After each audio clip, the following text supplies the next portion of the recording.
पाकिस्तान एक ऐसा वाहिद कंट्री जिसका हर मुल्क तारीफ करता है कि वहाँ पे आप फॉरेन कंट्री से भी जाएं, सबसे ज़्यादा रिस्पेक्ट आपको यहाँ पे मिलती है, सबसे ज़्यादा आपको प्रायोरिटीज़ मिलती हैं। फॉरेन से यहाँ पे इवन कोई टूर करने आता है तो इसको ऐसे प्रोटोकॉल मिला होता है जैसे कि हमारे पॉलिटिक्स को मिला होता है। अगर तो हमारे मुल्क में माइनॉरिटीज़ को बहुत ज़्यादा काफ़ी हद तक बहुत ज़्यादा सिक्योरिटी, उसके अलावा उनको फैसिलिटीज़ बहुत प्रोवाइड की जाती हैं। मेरा नहीं ख्याल कि आप ज़बरदस्ती, हमारे मुल्क में, हमारे इस्लाम में है भी नहीं और हम ऐसा करते भी नहीं है किसी के साथ कि हमने बोले कि आप ज़बरदस्ती इस्लाम कबूल कर लें। वीडियोस अब तो रोज आती हैं, मैंने आपको बताया भी कि इस तरह की देखें वीडियो साथ चल रही है। सारे पाकिस्तानी इंग्लैंड में जाकर 12-12, 13-13 साल की लड़कियों को उनको लाइनें मार रहे होते हैं, गंदी हरकतें कर रहे होते हैं और फिर पकड़े जाते हैं, फिर जलील होते हैं, मुल्क का नाम रोशन करते हैं और मुल्क के साथ साथ अपने मजहब का भी नाम रोशन करते हैं। तो उसका नतीजा क्या निकला ये देखें। ये बड़ी एक मैंने बात नोट की कि इंडिया वाले इनके ऊपर इल्जाम लगाते हैं लव जहाद का, जो कि उन्होंने एक फिनोमेना नोटिस किया कि मोमिनीन इंडिया में हिंदू लड़कियों को लाइनें मारते हैं, उनको फंसाते हैं, शादी का चकमा देते हैं, अगर वो इस्लाम कबूल कर लेते हैं तो शादियां कर लेते हैं। तो उन्होंने इसका नाम दिया लव जहाद का। ये सिर्फ ये मुसलमानों के ऊपर क्यों नहीं ऐसा होता, ये काफिरों के ऊपर क्यों होता है? वो जय दोस्तों, जय श्याम। देखिए, हमारे माननीय प्रधानमंत्री मोदी साहब ने एक बात बोली थी, भाई हिपोक्रेसी की कोई सीमा होती है। तो पाकिस्तानियों को भाई कोई सीमा नहीं है झूठ की। देखिए, पाकिस्तानियों का जो इंटरव्यू लेकर आया हूं कि भाई पाकिस्तान के अंदर माइनॉरिटी कितनी सेफ है, ठीक है। तो पाकिस्तान की महिलाएं बोल रही है कि भाई यहाँ तो इससे सेफ तो कोई कंट्री नहीं है। और इनकी जो पोल है ना, मैं वीडियो के बाद में खोलूंगा, आप लोग क्या रिकमेंडेशन में वीडियो शुरू करते हैं। सही कह रहे हैं कि यहाँ पर माइनॉरिटी गलत कह रहे हैं। इस लिहाज से गलत कह रहे हैं कि हम यहाँ रहते हुए हमने कभी ऐसा नहीं देखा कि क्रिश्चियंस पे, हिंदुओं पे कोई जुल्म होता हो, उनकी 12-12 साल की लड़कियों को पकड़ा जाता हो, ज़बरदस्ती ऐसा कुछ नहीं है। आप लाहौर की बात करें, पूरे पाकिस्तान में ऐसा कुछ भी नहीं है कहीं पे। क्या है ऐसे? नहीं, वो देखे, वो तो मुसलमानों के भी हैं। आप देखें, मुसलमानों के उनसे ज़्यादा है। अगर इस चीज़ को देखा जाए कि मुसलमानों के साथ ऐसा कुछ नहीं हो रहा है। अगर ये कहते हैं कि क्रिश्चियंस के साथ ऐसा हो रहा है, हिंदुओं के साथ ऐसा हो रहा है, तो ये टोटली रॉन्ग कह रहे हैं। मुसलमानों पे जितने जुल्म इंडिया में हो रहे हैं ना, पूरी दुनिया में कहीं नहीं हो रहे। लेकिन ये नहीं मानते, ये कहते हैं कि पाकिस्तान एक इस्लामिक कंट्री है लेकिन इंडिया एक सेकुलर कंट्री है और इंडिया के अंदर जितने मुस्लिम्स हैं वो सेफ इस तरह से है क्योंकि दुनिया की जो रिपोर्ट निकलती है उसमें मुसलमानों को सेफेस्ट कंट्री के लिए इंडिया चूज किया गया है। गलत, कहीं पे भी इंडिया इस चीज़ में सही नहीं है, ठीक है। अगर बात ये सिखों की कर रहा है तो ये भी गलत कर रहा है। कौन सा बिजनेस दिया है हमें सिखों ने, कौन सा दिया है? हमने उनके लिए इतना कुछ किया, हमारे लीडर ने इतना कुछ किया उसके लिए, ठीक है। हमने तो उनको उनकी इबादत गाहों तक पहुंचाया है। पाकिस्तान में खाने को कुछ नहीं था, इसलिए कॉरिडोर खोला गया ताकि पाकिस्तान जो है अपना आने जाने से मतलब कमा सके। हम जितना खा रहे थे आज भी हम उतना ही खा रहे हैं। हमें उनके आने से कोई खाना ज्यादा नहीं मिल गया, हमें तो हमारे पास बिजनेस ज्यादा नहीं आ गया। वो एक चीज़ देखी जाए, जब कायद ने 1947 में मतलब हमारा मुल्क आज़ाद कराया तो आइन के अंदर उन्होंने खुद क्लेम किया था कि हर माइनॉरिटी को यहाँ पर इज्जत मिलेगी, तहफ़्फ़ुज़ मिलेगा, जानी माली हर तरह का। अब यहाँ पर अगर देखें ना तो हमारा टैग क्या लगता है, इस्लामी जमहूरिया पाकिस्तान। इंडिया का टैग तो लगता ही नहीं, वो तो सेकुलर खुद को कहते हैं। हम जब इस्लाम के मानने वाले दूसरे माइनॉरिटी पर जुल्म करते हैं या जुल्म होता देखते हैं तो दुनिया बोलती है और दुनिया चीख चीख के कहती है, इंडिया चीख चीख के कहता है कि भाई मुसलमान तो वहाँ, हमारे हिंदू तो वहाँ सेफ नहीं है। इसके लिए मैं ये कहूँगी कि इंडिया क्या कह रहा है, ठीक है। चलो ठीक है। अपनी लाइफ में मेरा ये है कि गरीब लोग जो होते हैं ना, अमीर उन पे अपनी बातें भी मनवाते हैं, कर्जे देते हैं, फिर उनसे हर छोटा सा एक ज़िम्मेदार है ना, उसका मज़ारा है, वो उससे एडवांस लेगा और उसकी हर बात मानेगा। हमारा मुल्क छोटा भी है, उस तरह से वसाइल हमारे पास बहुत हैं। हमारा ईमान है कि हमें अल्लाह ने नवाजा है। अगर हमारे हुक्मरान ना बिकें तो हम कभी भी छोटे नहीं हैं, ठीक है। अब हम जब कर्ज लेते हैं तो हमें जो मर्जी कोई कहे, जो मर्जी मनवाए, हमें मानना पड़ेगा। मैं तो छोटी सी चीज़ पे, मुझे पता है, मेरा तल्लक एक ज़िम्मेदार घराने से है, ठीक है। वहाँ पे 1 लाख 2 लाख 4 लाख दे के उसकी पूरी फैमिली को बिठा लिया जाता है ज़मीनों पे और वो सारे आपके मुलाजिम हैं, ठीक है। वो लेते जाएंगे, कर्ज चढ़ता जाएगा, वो कहाँ जाएंगे फिर?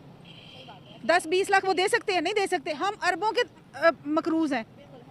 हमने इसी चीज़ से जब पाकिस्तान ने खुद को नहीं निकाला तो हिंदुस्तान ने निकाला है ना। आज हिंदुस्तान यूएन के अंदर भी बोलता है, जहाँ भी मतलब जैसे सऊदीया हो गया, दुबई हो गया, कोई मीटिंग होती है तो वहाँ पर भी क्या फ्रीडम स्पीच है कि भाई पाकिस्तान मुसलमानों समेत हिंदुओं पे भी जुल्म कर रहा है और पाकिस्तान क्लेम करता है कि हमें कश्मीर चाहिए। वो अपने लोगों को नहीं सहूलियात दे पा रहा तो हमारा कश्मीर लेके क्या करेगा? इससे वो स्ट्रॉन्ग होते जा रहे हैं कि उनका कश्मीर उनका होता जा रहा है। जी ऐसे ही है, बिल्कुल ऐसे ही है। तो इसमें हमें क्या करना चाहिए? ऐसे जब हिंदुस्तान से वीडियोस निकलती है, हिंदुस्तान के लोग बोलते हैं तो दुनिया मानती है कि भाई सच तो है, सच तो ये कह रहे हैं, ऐसे केसेस तो सामने फिर हम बोलेंगे इमरान खान पे तो पुलिस पकड़ने आ जाएगी।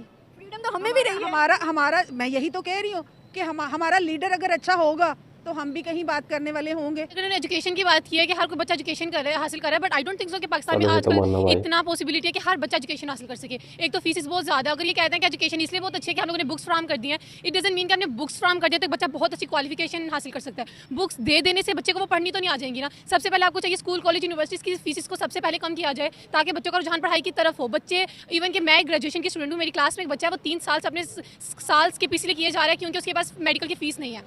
क्या आपको लगता है कि हिंदुस्तान के अंदर एजुकेशन का क्या लेवल है? आई थॉट पाकिस्तान से तो मच बेटर है हिंदुस्तान में। इवन कि आप वहाँ पे मेरा इवन कि अपना पॉइंट ऑफ व्यू है, आप किसी आतंक पार्ट से बढ़ेगा गुजरे भाई। अगर बच्चे से आप इंटरव्यू लेबर लेंगे नहीं। तो वो डेफिनेटली सी बात है इंग्लिश में इंटरव्यू करेगा। इसकी वजह ये है कि उन्हें अच्छे टीचर्स फ्राहम किए जा रहे हैं। मैं फीसेस पे तो वहाँ पे बिल्कुल भी नहीं आऊँगी। हमें खुद देखना चाहिए कि वहाँ के नॉलेज, उनकी अंडरस्टैंडिंग हमसे बहुत बेटर है, बहुत अच्छी है। बिकॉज उनकी गवर्नमेंट जो है वो उनकी एजुकेशन के ऊपर बहुत ज़्यादा फोकस करती है। बट हमारे हमारी एजुकेशन की क्या है, हमारे मुल्क में से वही पढ़ सकते हैं जिनके पास पैसे हैं, अदरवाइज नो। एजुकेशन का हमारे मुल्क में ना कोई म्यार है, ना कोई फैसिलिटीज़ हैं, कुछ भी नहीं है। एक बच्चा पढ़ेगा नहीं तो क्या बनेगा? एक बच्चा पढ़ेगा नहीं तो जाहिर सी बात है ये लेबर ही हमारे मुल्क में ये ज़्यादा जो बच्चा या तो कुछ अच्छाई की तरफ जाएंगे या मोस्टली बुराई की तरफ जाएंगे। जिनको जहाँ से पैसा मिलेगा वो वहाँ चला जाएगा। शोर नहीं है ना, एजुकेशन आपको शोर देती है। जब आप में शोर नहीं है तो फिर आप कोई भी चीज़ कोई भी पेशा अख्तियार कर लो। मोदी साहब कह रहे हैं कि पाकिस्तान के अंदर माइनॉरिटीज के साथ बड़ा जुल्म किया जा बताओ रहा है। भाई, बताओ। हिंदू लोग जो है उनकी बहन बेटियां जो है उन्हें कन्वर्ट किया जा रहा है इस्लाम के अंदर। जो मतलब हमारे जहाँ पे हिंदू रहते हैं वहाँ पे उनकी बात कर रहे हैं। क्या आप समझते हो कि ये सही कह रहे हैं? क्या कन्वर्जन हो रही है? क्या इस तरह के मामला आते हैं कि हिंदुओं के साथ बुरा हो रहा है? मेरे ख्याल नहीं है हमारे मुल्क में एटलीस्ट। तो दोस्तों आप लोगों ने वीडियो देखी। देखिए सबसे पहले तो भाई जैसा कि स्टार्टिंग में दूसरी क्लिप दिखा उसमें इनको भाई किस तरह से है जो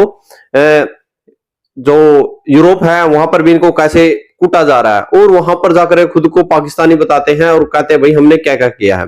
दूसरी बात 1947 में 22% जो मुस्लिम थे आज कितने परसेंट बचे ये मेरे को कहने की जरूरत नहीं है, आप लोग खुद देखते हो। दूसरी बात रही भाई हकूकों की, हिंदुओं के हकूक छोड़िए भाई, आप अपने हकूक तो लेके दिखाइए। आप लोगों ने पीटीआई को वोट दिया, प्रधानमंत्री बना के दिखाइए ना भाई साहब। पर पाकिस्तान की आर्मी आज तक कोई युद्ध नहीं जीती और कोई आज तक चुनाव नहीं हारी। आज भी कैसे हरा देंगे भाई, उसको हरा के दिखाओ ना, दम है तो तुम्हें भाई साहब। 100 लेके भी सीट जो दिखाई गई है, बाकी तो 150 प्लस सीट थी इमरान खान की, 100 लेके भी प्रधानमंत्री नहीं बन पा रहा है। ऐसा वाहियात मुल्क कौन सा हो सकता है भाई जिसका पार्टी से, यानी कि आप इस चीज से पावर देख सकते हो उस बंदे की, यानी कि इतना पाकिस्तान की जनता आर्मी से परेशान आप देख सकते हो कि जिस बंदे का भाई चुनाव चिन्ह खोज के पार्टी को खत्म करके उस बंदे के आजाद उम्मीदवार भी वहां से भाई जीत रहे हैं। और वहां पे जिस आर्मी ने बोला है भाई इमरान खान को नहीं बना के नवाज शरीफ को बनाना, तो वहां आज 5 दिन से भी है जो रिजल्ट घोषित नहीं हो रहा। तो तुम कहां हिंदुओं की बात करते हो भाई, तुम तो खुद करप्टेड में जकड़े पड़े हो। तुम्हारी आर्मी तुम बताते हो नंबर 1 आर्मी कहते हो, क्या कहां गई भाई तुम्हारी नंबर 1 आर्मी? भाई मेरे को कहने की जरूरत नहीं है, आप लोग खुद देख सकते हो। क्रिश्चियनों में वहां पर पीछे क्या हुआ था भाई, मंदिर कितने डिमोलिश कर दिए गए हैं, उसके बारे में क्या कहोगे? तो और क्या क्या तुम्हारे बारे में कहे भाई, जो तुम काफिरों को बोलते हो, हर वक्त तुम तलवे चाटते रहते हो IMF के। भाई कोई कमी नहीं है तुम्हारे पाकिस्तानियों। आप लोग क्या कमेंट सेक्शन में जरूर जय जवान जय श्री राम।